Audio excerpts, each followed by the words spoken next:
हर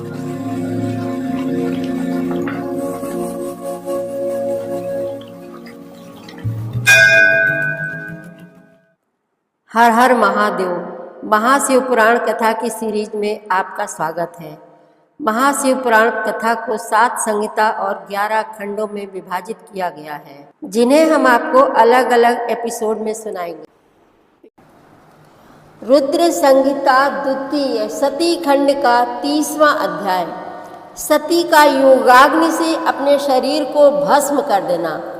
दर्शकों का हाहाकार, शिव पार्षदों का प्राण त्याग तथा दक्ष पर आक्रमण, ऋभिक्षुओं द्वारा उनका भगाया जाना तथा देवताओं की चिंता।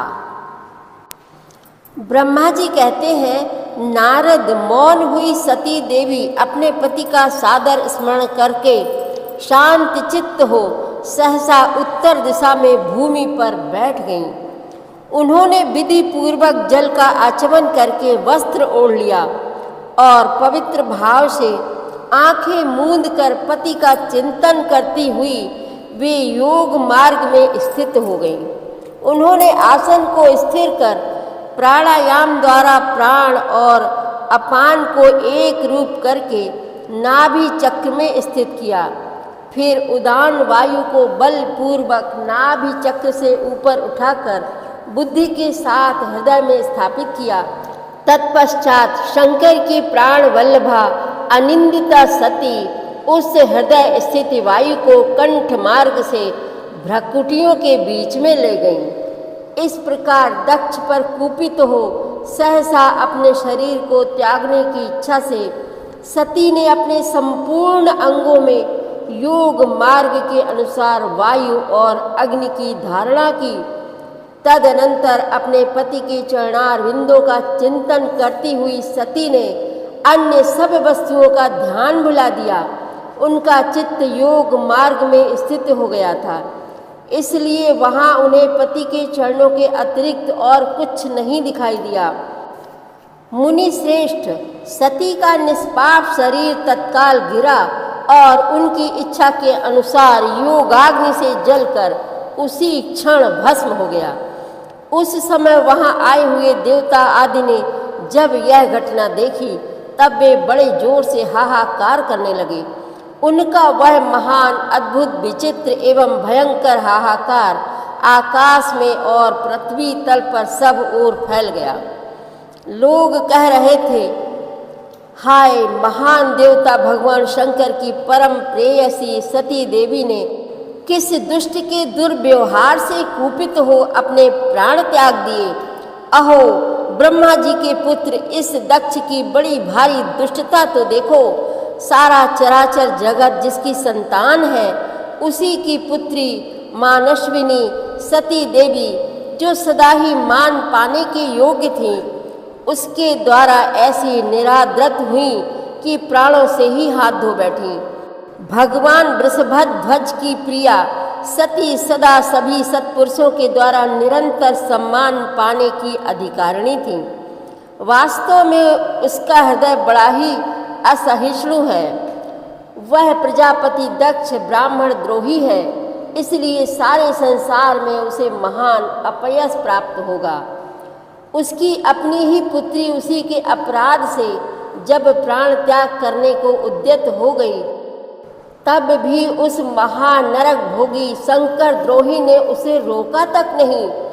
जिस समय सब लोग ऐसा कह रहे थे, उसी समय शिव जी के पार्षद सती का यह अद्भुत प्राण त्याग देख तुरंत ही क्रोध पूर्वक अस्त्र शस्त्र ले दक्ष को मारने के लिए उठ खड़े हुए। यज्ञ मंडप के द्वार पर खड़े हुए वे भगवान शंकर के समस्त 60,000 पार्षद, जो बड़े भारी बलवान थे, अत्यंत रोष से भर गए और हमें धिक्कार है ऐसा कहते हुए भगवान शंकर के गणों के सभी वीर यूथपति बारंबार उच्च स्वर से हाहाकार करने लगे। देवर से कितने ही पार्षद तो वहाँ शोक से ऐसे व्याकुल हो गए कि वे अत्यंत तीखे प्राणनाशक शस्त्रों द्वारा अपने ही मस्तक और मुख आदि अंगों पर आघात करने लगे। इस प्रकार 20,000 पार्षद उस समय दक्ष कन्या सती के साथ ही नष्ट हो गए। वह एक अद्भुत सी बात हुई। नष्ट होने से बचे हुए महात्मा शंकर के वे प्रमथगण क्रोध युक्त दक्ष को मारने के लिए हथियार लिए उठ खड़े हुए। मुने उन आक्रमणकारी पार्षदों का वेग देखकर भगवान भृगु ने यज्ञ में विघ्न डालने वालों का नाश करने के लिए नियत अपहता असुराह रक्षासी वेदी सदह इस यजुर मंत्र से दक्षिणाग्नि में आहुति दी। भृगु की आहुति देते ही यज्ञ कुंड से ऋभु नामक सहस्त्रों महान देवता जो बड़े प्रबल वीर थे वहाँ प्रकट हो गए। मुनीश्वर उन सबके हाथ में जलती हुई लकड़ियाँ थीं। उनके साथ प्रमथ गणों का अत्यंत विकट युद्ध हुआ जो सुनने वालों के भी रोंगटे खड़े कर देने वाला था। उन ब्रह्म तेज से संपन्न महावीर ऋभुओं की सब ओर से ऐसी मार पड़ी जिससे प्रमथगण बिना अधिक प्रयास के ही भाग खड़े हुए। इस प्रकार उन देवताओं ने उन शिव गणों को तुरंत मार भगाया। यह अद्भुत सी घटना भगवान शिव की महाशक्तिमती इच्छा से हुई। यह सब देखकर ऋषि इंद्रादि देवता मरुदगण विश्वदेव अश्वनी कुमार और लोकपाल चुप ही रहे। कोई सब ओर से आकर वहाँ भगवान विष्णु से प्रार्थना करते थे कि किसी तरह विघ्न टल जाए।